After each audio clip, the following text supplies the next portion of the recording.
I'm going to show you how to use the heating and hot water controls. So to begin with, you press this dial in.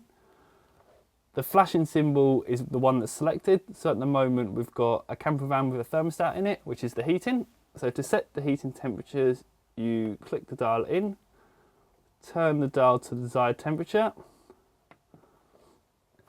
Now that you've done that, the heating will start to heat up the van. So the next symbol along, we've got a thermostat, which is your hot water. So again, to select it, you press the dial in, turn the dial to eco or hot. So we would recommend that you only use hot. Once you've selected that, the symbols will flash at the top. Once it is stopped flashing, it means the water is up to temperature. To select your energy source, you go to the third dial, so you'll see a gas bottle and 2 electricity symbols. So select that. If you're not at a campsite and you're wild camping, you would need to use the gas. So the gas is the first one. If you are at a campsite and connected to an electric hookup, you would turn all the way over to Elect 2, which stands for electricity.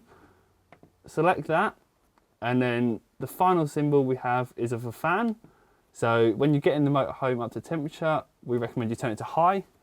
When you go into bed and you just want to keep the chill off the van, we'd recommend turning it to eco, and that will keep the sound of the fans down. You may find that some of the control panels look different, however the symbols will mean the same thing.